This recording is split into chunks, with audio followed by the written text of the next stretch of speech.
제가 어릴 때죠. 초등학교도 들어가기 전인 것 같습니다. 그때는 컴퓨터나 또 뭐 이런 것들이 없다 보니까 그냥 동네 친구들과 학교 마치면 또는 뭐 학교 들어가기 전이면 그냥 아침에 일어나서 막 뛰어다니고 놀고 그랬던 기억이 있습니다. 총싸움도 하고 오징어 게임도 하고 뭐 그렇게 놀았던 것 같아요. 한참 그렇게 놀다 보면 이제 몸에서 이게 땀이 쭉 나게 되는 거죠.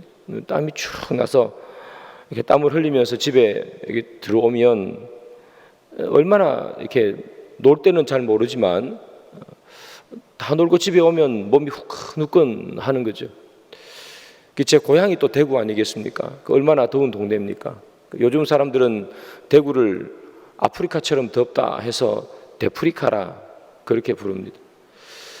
그곳에서 제가 태어났으니까 얼마나 더웠겠어요.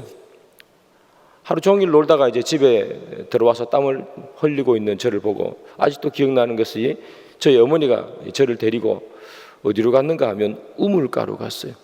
저희 집 안에 우물이 있었거든요. 그때는 이제 수도는 제가 어릴 때는 없었습니다. 우물이 있었는데 우물가로 데리고 가가지고 옷을 홀라당 벗기고 난 다음에 두레박을 우물에 던져가지고 물을 이렇게 길어가지고 물을 제 몸에 훅 부었어요. 그러니까 얼마나 시원한 건 넘어가지고 얼마나 차가운지 그거 한 두세 바가지 이렇게 물 맞으면요 그 더위는 싹 날아갔고 어릴 때니까 막 이빨이 달달달 떨리게 이렇게 추웠던 그런 기억이 납니다. 이 팔레스타인 이 동네는요 5월이면 추수를 시작합니다. 주일날이 맥주 감사 주일이었지 않습니까? 5월 중순에서 6월 사이가 이 맥추절이거든요. 추수를 시작합니다. 근데 그때는 날씨가 우리나라는 5월 이렇게 하면 좋은 날씨지만 그 동네는 더운 때입니다. 한 30도 내외를 이렇게 오르내리고요. 6월달, 7월달 넘어가면 뭐 훨씬 더워지는 나이죠. 그럴 때 이 농부들이 이 추수를 하기 위해서 이렇게 밭에 가가지고 추수를 합니다. 그 땡볕에 그 모자는 썼을지 잘 모르겠습니다만 뭐 모자 하나 썼다고 치고 이렇게 농사를 지으면서 추수를 하니까 얼마나 더웠겠습니까? 그 사람들에게 있어서 제일 그 기다려지는 것은 그 땡볕에 시원한 물 한 모금 또는 일을 다 마치고 집으로 돌아가서 요즘은 샤워하는 거겠죠. 시원한 물로 자기 몸을 적시는 것 이것만큼 그 추수할 때 땀을 흘리는 사람을 시원하고 기다려지게 만드는 것은 아마 없을 것 같아요. 그래서 오늘 본문을 보면 충성된 사자에 관한 이야기가 나오는데 이 충성된 사자는 어떤 사람인가? 그를 보낸 자에게 여름 추수할 때 시원한 얼음 냉수 같다 이렇게 표현합니다. 충성된 사자는 여름에 시원한 얼음 냉수 같다. 누구에게? 그를 보낸 자에게 이렇게 얘기하죠. 그를 보낸 자 그는 누구인가? 왕이겠죠. 그래서 왕이 신임을 하고 딱 보냈어요. 그래서 믿을 만한 그 사람은 바로 왕에게 시원한 얼음 냉수 같은 사람이에요. 실질적으로 이 팔레스타인 이 고지대나 또는 헐몬산에는 만년설이 있었답니다. 그래서 추수할 때 5월이나 6월에는 그 만년설이기 때문에 그 헐몬산 꼭대기나 팔레스타인 높은 지대에는 여전히 얼음과 눈이 있었대요. 그래서 왕이나 귀족들은 사람을 시켜서 거기서 얼음과 눈을 가지고 와가지고 음료에 타서 먹었답니다.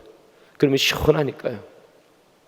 바로 이처럼 충성된 사자는 얼음 냉수 같다 이렇게 표현하는 거죠.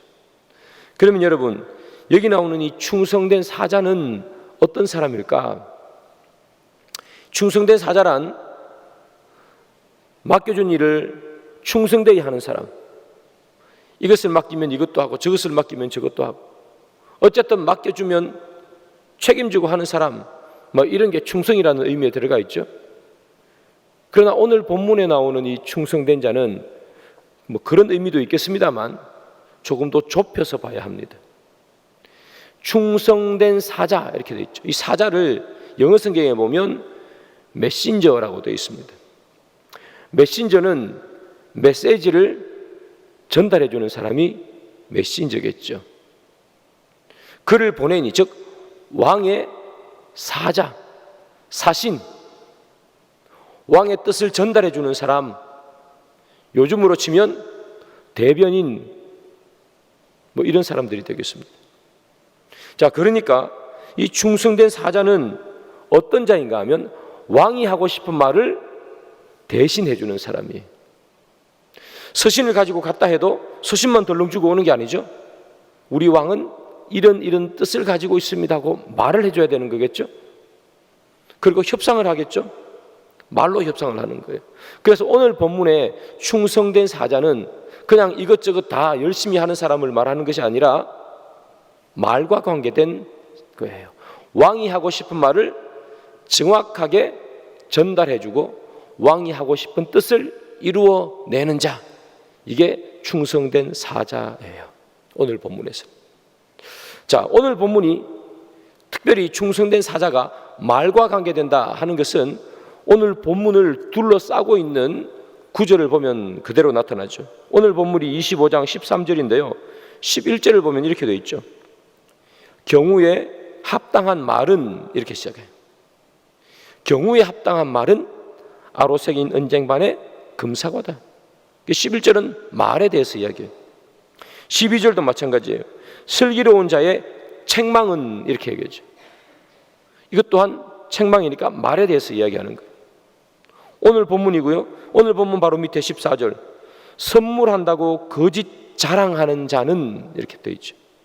거짓 자랑하는 자, 빈말을 하는 사람이죠. 말에 대해서 얘기. 15절도 마찬가지예요. 오래 참으면 관원도 설득할 수 있나니 부드러운 혀는 뼈를 꺾느니라. 그래서 오늘 본문을 둘러싸고 있는 위에 두 개도 말에 대해서 이야기하고 밑에도 말에 대해서 얘기해요. 그래서 오늘 본문도 당연히 말에 관한 이야기예요. 그러면 여기 나오는 충성된 사자란 어떤 사람인가?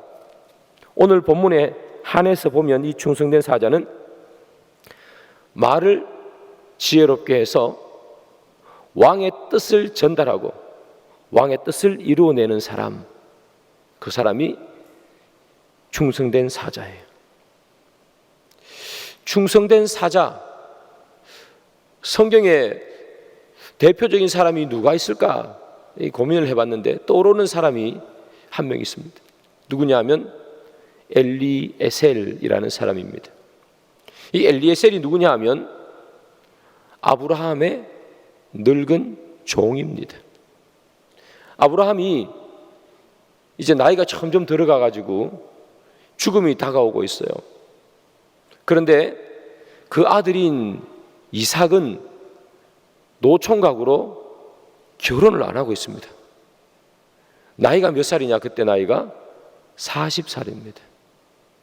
요즘은 40세에 결혼 안 한 사람도 참 많지만 이 몇천 년 전에는 40이면 결혼을 해서 애가 있어도 큰 애가 있을 나이죠.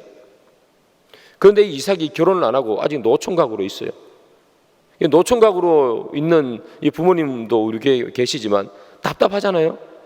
결혼했으면 좋겠고 그런 생각을 하는데 아브라함도 마찬가지예요. 결혼했으면 좋겠어요. 그래서 이제 이 아브라함은 이삭의 부인을 내가 찾아와야 되겠다. 며느리 찾기 대작전을 펼치죠. 그래서 누구를 보내는가? 당연히 누구를 보내냐면 그가 가장 신임하는 사람, 그에게 가장 충성된 사람을 보내겠죠. 그 사람이 바로 엘리에셀이라는 사람입니다. 엘리에셀을 불러서 이야기합니다. 너는 내 고향 땅, 메소포타미아죠. 우르 땅입니다. 너 우르에 가서 이 이삭의 부인 될 만한 사람을 한 명 데리고 오거라, 그렇게 이야기합니다.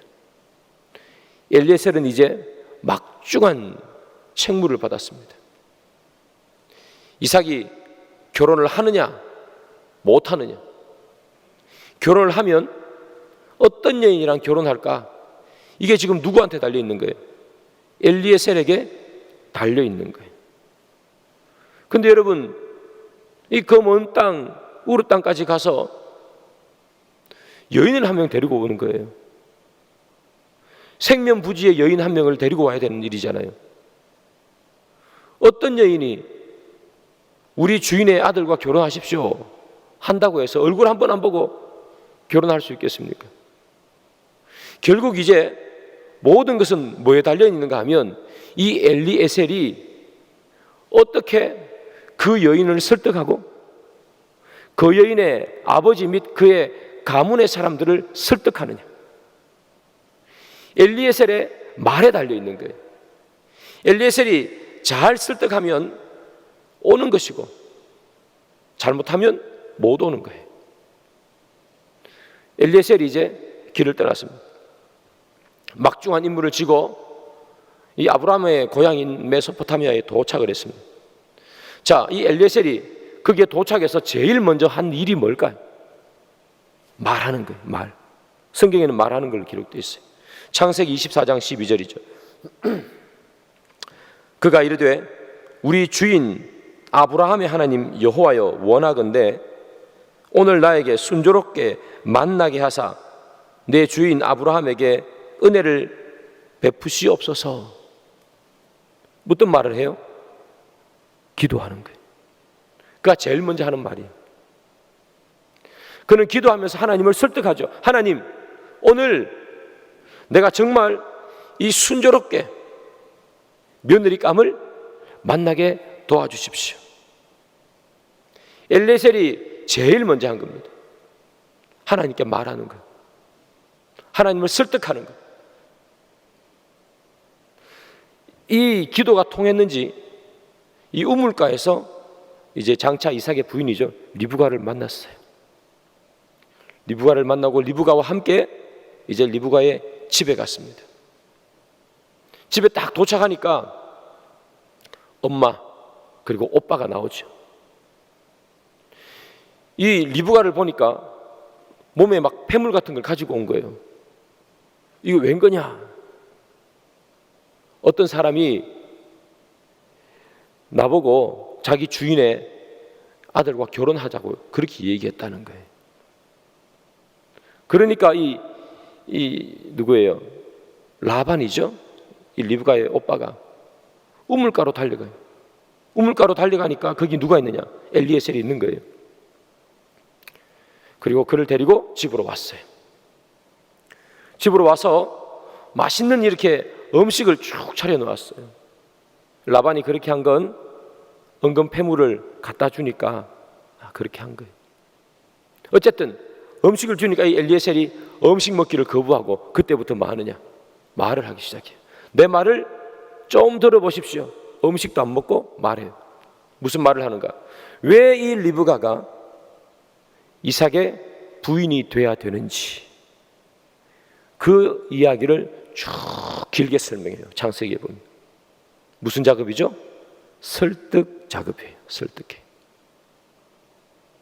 이 엘리에셀이 이 그가 설득하는 이것으로 이삭이 결혼하느냐 못하느냐가 달려있는 거예요.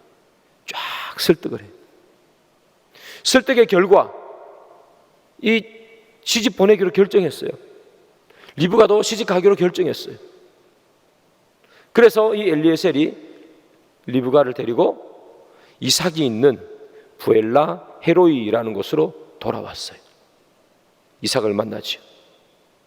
그것이 바로 이 엘리에셀의 마지막 장면인데, 이삭을 만나고 이제 엘리에셀은 성경에서 사라지게 됐는데 그가 제일 마지막으로 한 것은 뭐냐? 이렇게 성경은 기록하고 있어요. 행한 일을 다 이삭에게 아뢰매 보고하고 있어요. 말로 하는 거죠. 처음 도착해서 하나님께 말하죠. 기도해요. 하나님을 설득하죠. 그 다음 리브가의 집에 가서 리브가와 리브가의 가족을 설득해요. 왜 결혼해야 하는가? 그리고 다시 이삭에게 와서 최종 보고를 해요. 그래서 이 엘리에셀의 이 모든 행동은 말하는 것으로부터 시작해서 말하는 것으로 끝이 납니다. 엘리에셀이 주인이 준 그 임무를 완벽하게 소화해냈어요. 그를 보낸 자에게 얼음 냉수 같은 거예요. 얼마나 답답했겠어요. 애가 다크가 나이가 40인데 장가를 안 갔어요. 그 옛날에. 요즘도 아니고. 하나님께서 하늘의 별처럼 바다의 모래처럼 내 자손이 많아지리라 했는데 이삭은 장가갈 생각도 안 하는 거예요. 답답한 마음이죠. 근데 이 엘리에셀이 가서 설득해서 며느리감을 데리고 온 거예요. 그의 아브라함의 마음이 얼마나 시원했겠어요. 아브라함이요, 이 일 있고 난 후에 35년을 더 살았습니다. 그동안에 얼마나 마음이 시원했겠어요. 이삭이 아이를 낳는 것을 보면서 하나님의 약속이 성취되는구나. 그 마음이 시원하지 않겠어요. 이 엘리에셀은요, 말로 주인을 마음을 시원케 해줬던 그런 사람이죠. 충성된 사자죠. 여러분, 하나님의 마음을 시원케 하는 자, 그 사람은 어떤 사람인가? 하나님께서 하고 싶은 말을 하는 사람이에요. 하나님의 말을 전달하는 사람. 그 사람이 바로 하나님의 마음을 시원케 하는 사람이에요. 성경에 보면 많은 선지자들이 있죠. 하나님께서 왜 선지자들을 이 땅에 보내십니까? 하나님께서 하고 싶은 말을 하라고 보내는 거예요. 그래서 대언자 이렇게 표현하잖아요. 왜 우리가 이사야, 예레미야, 다니엘 이런 선지자들을 믿음의 영웅이라고 부르는가? 그들이 하고 싶은 말을 했던 사람이 아니라 하나님이 하고 싶은 말을 이 땅에서 했던 사람이에요. 때로는 하나님이 하고 싶은 말을 했기 때문에 그들에게 위협도 오고 그들에게 불이익도 왔어요. 감옥에 갇히기도 하고 구렁텅이에 떨어뜨리기도 하고 때로는 죽을 위기에도 처해 있어요. 우상을 섬기지 마십시오. 여호와만 섬기십시오. 음란에서 벗어나십시오. 물질을 사랑하지 마십시오. 하나님께서 하고 싶은 말이잖아요. 그런데 그 누구도 사람은 듣고 싶지 않은 말이잖아요. 사람은 듣고 싶지 않지만 하나님께서 하고 싶은 말을 했다 이 말이에요. 그래서 그들에게는 위협도 오고 살해의 위협도 오고 구렁텅이에 빠지는 일도 있었지만 그러나 그는 사람은 듣기 싫지만 하나님이 하고 싶은 말을 했기 때문에 그들은 위대한 선지자라고 우리는 부르는 거죠. 세례 요한은 자기 스스로를 무엇이라고 부릅니까? 나는 소리다. 말이라고 불러요. 너 누구냐? 나는 말입니다. 나는 말하는 사람입니다. 이게 세례 요한의 정체성이에요. 나는 말하는 사람입니다. 하나님께서 하고 싶은 말을 하는 사람입니다. 회개하라 천국에 가까웠느니라. 세례 요한이 하는 말이지 않습니까? 하나님이 하고 싶은 말. 그런 하나님이 하고 싶은 말을 하고 호련히 순교한 사람 세례 요한이에요. 이사야도 마찬가지죠. 환상 중에 하나님을 만납니다. 그가 하나님을 만난 후에 제일 먼저 한 일은 숯불을 자기 입술에 대서 자기를 정결케 한 것이었습니다. 이사야 같은 대선지자도 그의 입에서 정결치 못한 말을 했다는 겁니다. 그도 사람이니까 우리랑 별반 다르게 없는 거예요. 아마 누구 욕을 했을 수도 있고 불평불만을 했을 수도 있고 그래서 재단 숯불을 입에 대는 거예요. 정결케 되는 거예요. 그리고 난 후에 내가 여기 있으니 나를 보내소서 이야기하는 거죠. 믿음의 영웅들 전부 다 똑같은 거예요. 믿음의 영웅들은 한 명도 예외 없이 그들의 입에서 하나님이 하고 싶은 말을 했던 사람들이 믿음의 영웅이에요. 자기 말을 하지 않았어요.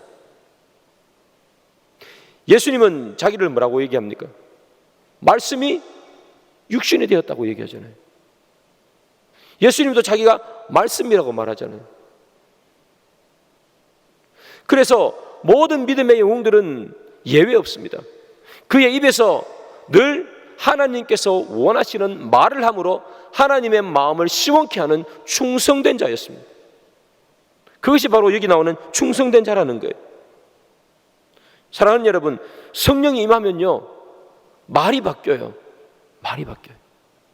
이사야 말씀드렸던 것처럼 하나님을 만나니까 입에다가 되잖아요.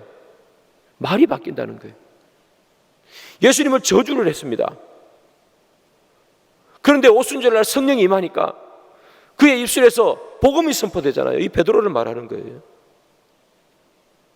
예전에는 불평, 불만, 인생에 대한 불평, 불만이 가득가득 차 있었어요.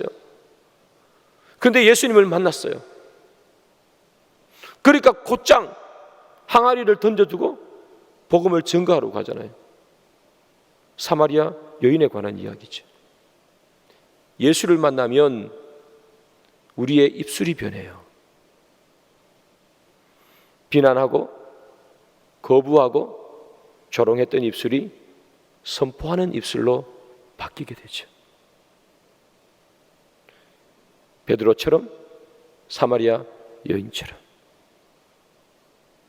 우리가 하나님의 은혜를 입은 사람인가, 우리가 충성된 자인가 하는 것은 다른 것에서 볼 필요가 없습니다. 내 입에서 무슨 말이 나오는가, 지금 내 입에는 어떤 말이 가장 많이 나오고 있는가, 그것이 지금 내 신앙의 척도를 가늠할 수 있는 거예요.